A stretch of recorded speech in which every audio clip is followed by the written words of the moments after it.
Back to my channel. तो आज हम कोऑर्डिनेट ज्योमेट्री का बेसिक देखने वाले हैं। सो स्टार्ट करते हैं कोऑर्डिनेट के बेसिक के साथ। सबसे पहले कोऑर्डिनेट ज्योमेट्री का मतलब क्या होता है?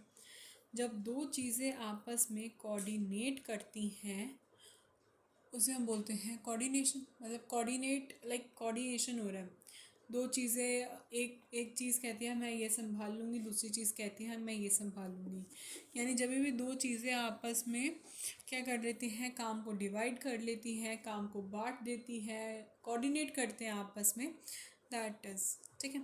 सो अब आगे बढ़ते हैं। तो अब हम पढ़ते हैं एक बारी क्वाड्रेंट के बारे में। तो ये तो पता है, first quadrant, second quadrant, third quadrant, fourth quadrant. यहाँ पर ये प्लस का होता है, ये प्लस का होता है, ये माइनस का होता है, ये प्लस का होता है, ये भी माइनस का, ये भी माइनस का, ये माइनस का और ये प्लस का। मतलब ये प्लस का, ये माइनस का। तो ये होती है एक्स एक्सेस, ये होती है आपकी वाई एक्सेस। वाई एक्सेस की इक्वेशन होती है x is equals to zero, x axis की होती है y is equals to zero. सबसे पहला जो इसमें क्वेश्चन आते हैं वो आते हैं डिस्टेंस फार्मूला पे। डिस्टेंस फार्मूला होता है to find the distance between the two points. दो पॉइंट्स के बीच में अगर हमें डिस्टेंस निकालना है, सपोज़ मैं यहाँ खड़ी हूँ, मेरी फ्रेंड यहाँ खड़ी है और हमें नहीं पता हम दोनों के बीच में क्या डिस्टेंस है। मैं जिस कोऑर्डिनेट से खड़ी हूँ वो है 4,6 और वो जिस कोऑर्डिनेट से खड़ी है, लेट्स टेक, क्या ले, -4,6 ले लेती हूँ इसे ले लेती हूँ 2,6। ठीक है, तो मैंने ऐसे ले लिया। अब मैं अलग कोऑर्डिनेट से खड़ी, मेरी फ्रेंड अलग कोऑर्डिनेट से खड़ी है, मुझे डिस्टेंस निकालना है, मैं निकाल लूँगी। मैं ये कैसे निकाल सकती हूँ? मैं ये तभी निकाल सकती हूँ बाय द सेक्शन फार्मूला। ठीक है, मैं सेक्शन फार्मूला से इन सभी चीज़ों को निकाल सकती हूँ। ठीक है, तो अब देखो डिस्टेंस फार्मूला क्या होता है कि मेरे जो ये कोऑर्डिनेट्स हैं और इसके कोऑर्डिनेट्स, इनके बीच में कितना डिस्टेंस ये लाई कर रहा है ना, ये पता चलता है। ठीक है, किसी भी दो पॉइंट, कोई भी दो पॉइंट, ज़रूरी नहीं है कि वो स्ट्रेट लाइन पे हो। देखो मैं उसे ऐसे स्लांट भी बना सकती हूँ, मैं उसे यहाँ से यहाँ पे भी बना सकती हूँ। ठीक है, ठीक है, तो मैं उसे क्या कर, स्लांट भी बना सकती हूँ, डायगनली भी कोई मैं निकाल सकती हूँ, मैं कोई भी शेप बना सकती हूँ उससे। बस वो तो है, दो कोई भी पॉइंट्स है और दो पॉइंट्स के बीच में डिस्टेंस हो गया। ठीक है, यह होता है डिस्टेंस फार्मूला। क्योंकि बच्चे कंफ्यूज हो जाते हैं डिस्टेंस फार्मूला सेक्शन फार्मूला लगता क्यों है, तो ये मैंने पहले ही बता दिया कि कहाँ लगता है। ठीक है, अब ये क्या है? ये होता है आपका x1, ये होता है y1, ये होता है x2, ये होता है y2। तो इस x2 में से या x1 में से कुछ भी ले लो, या x2 में से x1 जाएगा, उसे माइनस करेंगे, उसका स्क्वायर, प्लस में y2 माइनस y1 का होल स्क्वायर। ठीक है, और उनका अंडर द रूट। वो जो आंसर आएगा वो बताएगा इन दोनों के बीच का क्या डिस्टेंस है। ठीक है, अब इसी फॉर्मूले को चल के आपको खुद यहाँ पर ये जो मैंने -4,6 और 2,6 लिखा हुआ है, इन दोनों के बीच का आप डिस्टेंस निकालोगे। ठीक है, अब देखो डिस्टेंस फॉर्मूला होता है to find the distance between the two points. दो पॉइंट्स है, चाहे वो डायगनल हो, चाहे वो कहीं सीधे हो, चाहे वो जैसे मर्जी हो, उनके बीच का अगर आपको डिस्टेंस निकालना है तो आपको ये फॉर्मूला यूज़ करना होगा। आई होप ये आ गया समझ distance formula. Now section formula. Section formula section formula होता है सिर्फ और सिर्फ एक स्ट्रेट लाइन, यानी दो पॉइंट है भाई, दो पॉइंट के बीच में सीधी लाइन, सीधी लाइन और बात सीधी, बात ही खत्म। अब इसमें क्या है कि अब देखो, to find point between two points, क्या समझ नहीं आया? दो पॉइंट्स हैं, अब ये भी दो पॉइंट्स हैं, उन दो पॉइंट्स के बीच में ये जो थर्ड पॉइंट लाई करता है, इसके अगर मान लो हमें कोऑर्डिनेट्स निकालने हैं तो हम क्या करेंगे? हम सेक्शन फार्मूला का यूज़ करेंगे। कैसे? चलो देखते हैं। ये जो सी है ना, इसका है कि एक बड़ा एक्स और एक बड़ा वाई। एक बड़ा एक्स ले लिया, इसको हम कैसे करेंगे? इसका एक फार्मूला होता है जो सेक्शन फार्मूला का, वो क्या होता है? पहले इसको आप मल्टीप्लाई करोगे इसके साथ, फिर इसको मल्टीप्लाई करोगे एक्स के साथ, यानी अपोजिट में चलोगे। अगर यहाँ पे बड़ा एक्स के अगर आपको कोऑर्डिनेट्स निकाल देखो, ए पॉइंट के कोऑर्डिनेट्स क्या है, x1 y1, इसके x2 y2, सी के बड़ा एक्स बड़ा वाई, इस ये क्या है mn, ये है रेशियोज, ये क्या है रेशियोज। तो सेक्शन फार्मूला कहाँ लगती है, जहाँ आपको कहीं ना कहीं रेशियोज मिल जाते हैं। ठीक है, रेशियोज मिल जाएंगे, रेशियोज निकालने के लिए कहेंगे, या फिर ये पॉइंट निकालने के लिए कहेंगे, या मान लो ये दिया होता है तो कहेंगे ये निकालो, ये निकालो, ये निकालो, ये निकालो, कुछ भी ऐसे दे देते हैं हम। ठीक है, अब चलो आगे बढ़ते हैं। अभी तो हमें क्या निकालना है, हमें ये दो पॉइंट्स गिवन है, हमें ये निकालना है। अभी यहाँ पे हम क्या कर रहे हैं, वेरिएबल्स के साथ खेल रहे हैं, कोई हमने यहाँ पे डिजिट्स यूज़ नहीं करी। अब सी के जो कोऑर्डिनेट्स है वो बड़ा एक्स और बड़ा वाई है। बड़ा एक्स के, अब एक्स बड़ा एक्स लेना है तो एक्स के लेंगे, यानी एम को पहले x2 के साथ, इस n को x1 के साथ, अपॉन में m प्लस n। ठीक है, क्या करेंगे, अपॉन में m प्लस n करेंगे। और फिर अब मान लो y लेंगे तो y को क्या करेंगे, अब इनको y के साथ ही मल्टीप्लाई करेंगे, m को y2 के साथ, n को y1 के साथ, अपॉन में m प्लस n, यानी दोनों रेशियोज को हम क्या करेंगे, ऐड करेंगे। This is the section formula to find the mid point, not we can not say the mid point, we can say any point that lies between the two distinct point। ठीक है, मतलब दो अलग अलग point के बीच में कोई भी थर्ड पॉइंट लाई कर रहा है, हम उसकी बात करेंगे। अच्छा चलो, अब हमें रेशियोज निकालने हैं। क्या निकालना है, ratios, x1 y1 x2 y2 given है। रेशियोज निकालने के लिए हमेशा के रेशियो 1 से चला करो, और ये सी कोऑर्डिनेट्स की ये पॉइंट्स हैं, कहीं ये मिक्स ना हो जाए। ये एक्स और वाई है, बड़ा एक्स बड़ा वाई। ठीक है, बड़ा एक्स को बना दे, इसे छोटू लग रहा है, चलो बन गया बड़ा। अब ये जो सी, अभी हमें के रेशियो, और जब भी हमें रेशियो निकालना हो तो एम एन मत लेके चलना। क्यों, क्योंकि ये भी अननोन होते हैं हमारे लिए, कभी कभार इनमें से कुछ एक अननोन दे देंगे या जो भी है, तो ना बहुत ज़्यादा कॉम्प्लिकेट बन जाएगा। इसलिए के रेशियो 1 से चलना, क्योंकि मान लो अगर के की वैल्यू, सपोज के की वैल्यू 2/3 आ रही है, तो वो यहाँ पे 2:3 बन सकता है। वैसे 2:3 बन जाएगा, 2 इधर आ जाएगा, 3 इधर आ जाएगा, रेसिप्रोकल होके इधर आ जाएगा। आ रही है बात समझ में, ठीक है। अब आगे बढ़ते हैं। जो x की वैल्यू है वो कैसे आएगी, k को मल्टीप्लाई करेंगे इसके साथ, 1 को मल्टीप्लाई करेंगे इसके साथ, अपॉन में k+1, वही चीज़ यूज़ होएगी। बस रेशियोज में हमें क्या करना है, एम एन की जगह हमें k और 1 लेके चलना है। आई बात समझ में। अगर मिड पॉइंट निकालना हो, दो डिस्टिंक्ट जो एक लाइन है, उस एक लाइन पे दो डिस्टिंक्ट पॉइंट दे रखे हैं, मिड पॉइंट निकालना है दोनों का, यानी ये इक्वल मिड पॉइंट बताना है। मिड पॉइंट के लिए क्या करेंगे, x1 + y1/2, ऐसे ही y पॉइंट निकालने के लिए y1 + y2/2। अब ये 2 कैसे आया बेटा, देखो 2 भी तो ऐसे आया जब ये 1:1 में थे। 2 भी कैसे आएगा, जब ये दोनों क्या होंगे, 1:1 में होंगे, तो 1 + 1 2 नहीं हो जाएगा, तो ये क्या हो जाएगा, सी उसका मिड पॉइंट हो जाएगा। ठीक है, चलो अब आगे बढ़ते हैं। To find centroid. सेंट्रॉइड का क्या मतलब होता है, ये भी 9th क्लास में हमने पढ़ा ही था, सेंट्रॉइड क्या होता है। ABC, अब ट्राइंगल है, ट्राइंगल के जो ये बीच वाला पॉइंट होता है ना, ये वाला जो ट्राइंगल के बिल्कुल मिड पॉइंट होता है, हम उसको क्या बोलते हैं, सेंट्रॉइड बोलते हैं। क्या बोलते हैं, सेंट्रॉइड। सेंट्रॉइड के कोऑर्डिनेट्स x और y हैं। अब इसके निकलेंगे कैसे, जैसे मिड पॉइंट के नहीं निकलते x1 + y1/2, ऐसे ही सेंट्रॉइड के भी निकलते हैं। कैसे, x1 + x2 + x3/3, और y की कैसे निकलेंगे, y1 + y2 + y3/3। आगे, कोलिनियर।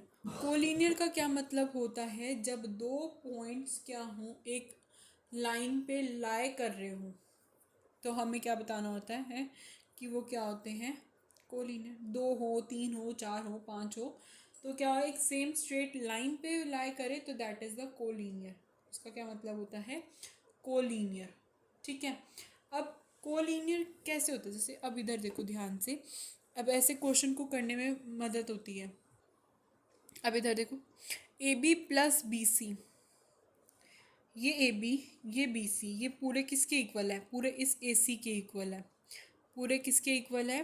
पूरे इस ए सी के इक्वल है। ठीक है, हमें सबसे पहले क्या निकालना होगा? अगर हमें कहा कि ये 3 पॉइंट्स है, बताओ चलो ये कोलिनियर है या नहीं। तो हमें क्या बताना होगा? हम सबसे पहले ए बी निकालेंगे, फिर हम निकालेंगे बी सी, दोनों को ऐड करेंगे। और अगर दोनों को ऐड करने पे जो पूरा, देखो, एक पॉइंट ये रहा, एक पॉइंट ये रहा, डिस्टेंस फार्मूले के बीच में से डिस्टेंस फार्मूला निकाल लिया, इन दोनों के बीच में डिस्टेंस फार्मूला निकाल लिया, चलो ए बी पता लग गया, बी सी पता लग गया। ऐसे ही ए सी का भी निकाल लूँगी, बड़ी वाली का। ठीक है, तो अब मैं क्या करूँगी? पहले ए बी और बी सी को ऐड करूँगी और ये देखूँगी कि क्या वो ए सी के इक्वल आ रहा है। अगर वो ए सी के इक्वल आ रहा है तो इसका मतलब वो क्या है?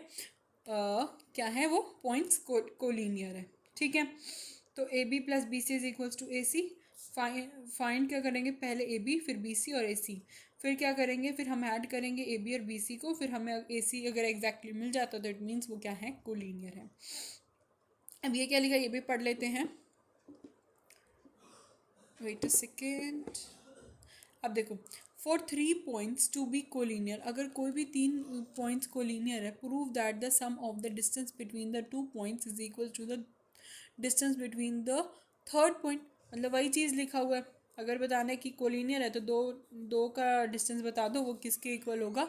वो जो बड़ी वाली होगा उसके इक्वल होगा। ठीक है, तो आई होप इतना क्लियर हो गया होगा। अब हमें कभी बार क्या होता है, इस कोलिनियर को ना हमें कहते हैं डिस्टेंस फार्मूले से बताओ या सेक्शन फार्मूले से बताओ। सेक्शन फार्मूले के लिए मैं इसकी एक अलग से क्वेश्चन मतलब रिकॉर्ड करके बताऊंगी कि हमें सेक्शन फार्मूले से आ गया तो कैसे करना है, डिस्टेंस फार्मूले से आ गया तो ये तो मैंने बता ही दिया डिस्टेंस फार्मूले का। सेक्शन फार्मूले के लिए मैं आपको अलग से वीडियो में बता दूंगी कि सेक्शन फार्मूले आ गया तो हमें इस क्वेश्चन को कैसे सॉल्व करना होता है। वैसे भी हम जो भी बेसिक होता है, हम पहले बेसिक कवर अप करते हैं चैप्टर का, और फिर उसके बाद हम क्या करते हैं, उस चैप्टर में से जो भी क्वेश्चन आ सकते हैं एग्ज़ाम में, चाहे वो MCQ हो, चाहे वो किसी भी टाइप के क्वेश्चन हो, एंड इवन हम हर टाइप के क्वेश्चन जो है वो वीडियो में रिकॉर्ड करते हैं ताकि आपको किसी भी तरीके की प्रॉब्लम ना फेस करनी पड़े। अब आगे देखो, अब आगे क्वेश्चन कैसे आते हैं? To prove that it is a triangle. तो अगर हमें ऐसे प्रूफ करना होता है कि ये ट्राइंगल है, ये बताओ। तो अगर इस टाइप के क्वेश्चन आ जाते हैं तो कैसे? अगर वो हमें बताए, अगर हमें क्वेश्चन में ये हो to prove that it is an isosceles triangle. Isosceles triangle मतलब दो साइड इक्वल है। To prove that it is a scalene triangle, यानी जो सारी साइड्स होंगी वो डिफरेंट होंगी। अगर आ जाए इक्विलेटरल ट्राइंगल, सारी sides equal, right angle triangle, तो पाइथागोरस थ्योरम लगाएंगे। हम क्या करेंगे? देखो, इसे इधर देखो, इसे हम सॉल्व कैसे करेंगे? यहाँ पे आपके पास एक ट्राइंगल है ABC, 90 डिग्री बी पे है, तो AB का निकालोगे, BC का निकालोगे, अगेन AC का निकालोगे। फिर क्या करोगे? जो हमें नहीं पता यहाँ पर कौन सा पॉइंट बड़ा है या कौन सा पॉइंट छोटा है, तो हम क्या करेंगे? हम देखेंगे जो भी 2 पॉइंट बड़े होंगे वो हम A और एक C लेंगे, जो छोटा होगा वो हम B लेंगे, जो छोटा होगा वो हम B लेंगे, और जो 2 पॉइंट बड़े बड़े होंगे वो हम A और C पे रखेंगे। बस इतना ध्यान रखना है, छोटे पॉइंट को हमें कहाँ रखना है? B पे रखना है। ठीक है, तो हम AB और BC निकालेंगे और उन दोनों को पाइथागोरस थ्योरम लगाएंगे, यानी AC का स्क्वायर किसके इक्वल होना चाहिए? AB के स्क्वायर के, और BC के स्क्वायर के इक्वल होना चाहिए। मतलब दोनों के AB स्क्वायर प्लस BC का स्क्वायर करेंगे ना, तो यानी पहले इसका डिस्टेंस निकालेंगे, फिर इसका डिस्टेंस निकालेंगे, दोनों को ऐड कर देंगे उनके स्क्वायर को, और इसके किसके आना चाहिए? इसके डिस्टेंस के स्क्वायर के इक्वल आना चाहिए। तो आपका ये हो जाएगा प्रूफ। ठीक है, अच्छा, कुछ प्रॉपर्टीज़ देख लेते हैं आगे। स्क्वायर क्या होता है? स्क्वायर की सारी साइड्स इक्वल होती हैं, उसके डायगनल्स इक्वल होते हैं और वो एक दूसरे को बाइसेक्ट करते हैं।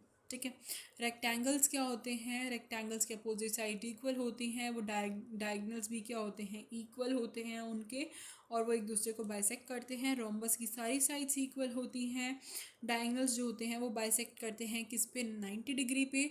और पैरेललोग्राम क्या होता है? उसकी अपोजिट साइड्स जो होती हैं वो इक्वल होती हैं और डायगनल्स भी एक दूसरे को बाइसेक्ट करती हैं। सो हम ये क्या करेंगे? इसके बेस पे हम सारे क्वेश्चन करेंगे। ठीक है, जो भी आ सकते हैं एक एक दो दो ज़रूर करेंगे। अब लास्ट, सेंट्रॉयड और सर्कम सेंटर के बीच में डिफरेंस। जो सेंट्रॉयड होता है वो मीडियन से बनता है। मीडियन क्या करता है, ट्राइंगल के अंदर होती है मीडियन, जो उसको 2:1 में डिवाइड कर देती है। ठीक है, अब देखो इस बात को ना ध्यान से समझना।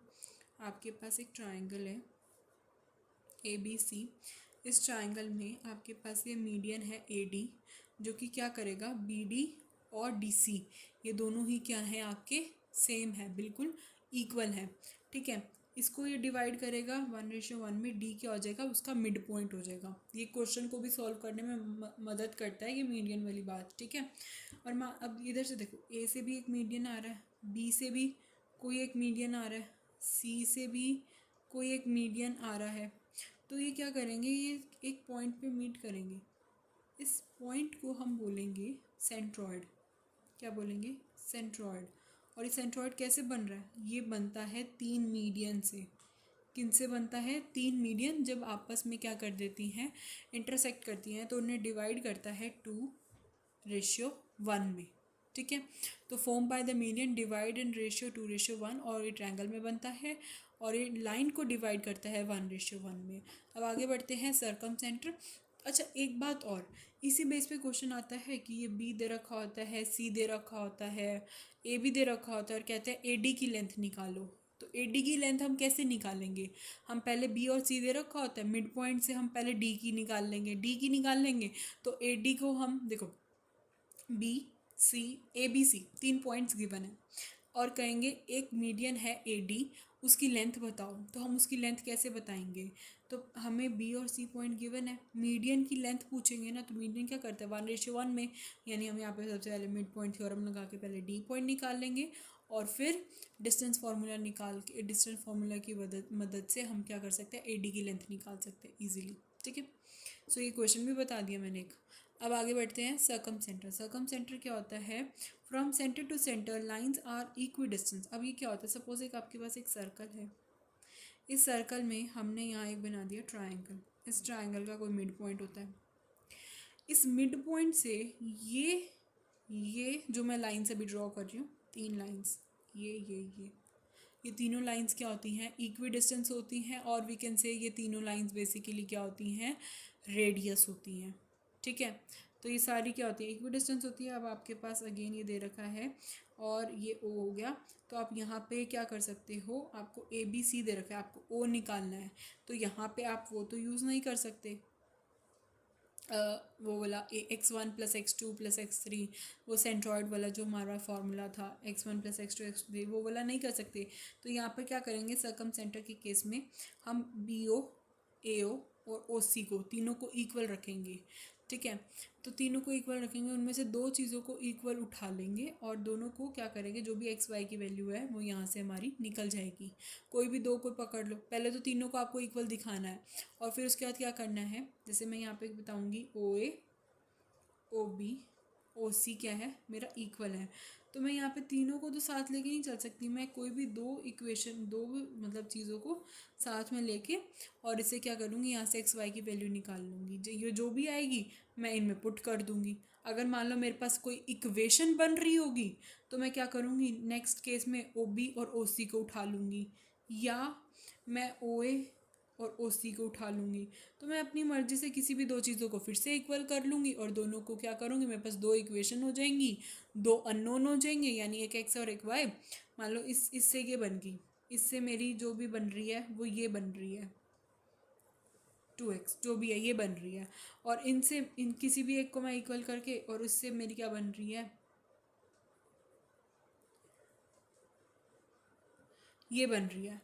तो मेरे पास मतलब 2 इक्वेशन आ जाएगी, इससे ये बन गई, इनमें से किसी से एक ये बन रही है, तो मैं क्या करूँगी, ऐड कर दूँगी, सबट्रैक्ट कर दूँगी, नहीं तो एलिमिनेशन जो भी मेथड मेरे को यूज़ करना है ऐड सबट्रैक्ट का, मैं उसे अकॉर्डिंग यूज़ करके मेरी x और y की यहाँ से ईजिली वैल्यू जो है निकल जाएगी। ठीक है, तो यही था सारा बेसिक कोऑर्डिनेट ज्योमेट्री का। अब इसके बेसिस पे हम क्वेश्चंस करेंगे अच्छे अच्छे लेवल के, और ये बहुत इजी चैप्टर है, बस इतना ध्यान देना चाहिए कि सेक्शन फार्मूला कब लग रहा है, डिस्टेंस फार्मूला कब लग रहा है, और इसके बेसिस पे बहुत इजी क्वेश्चन आ जाएंगे रेशियोस बता दो, मीडियन बता दो, या फिर आपसे कोई भी शेप पूछ लेंगे, जैसे स्क्वायर रेक्टेंगल हो गया और इनका थर्ड साइड, वो तो बहुत रेयर चांसेस है कि वो आ जाए। अदरवाइज तो मेन क्वेश्चन जो होते हैं सेक्शन फॉर्मूले से और डिस्टेंस फॉर्मूले से बनता है, और जो दोनों ही जो है ना कुछ नहीं बता सकते उसके बारे में ज़्यादातर, दोनों ही 50-50% जो है बोर्ड में या कहीं पे भी आते हैं।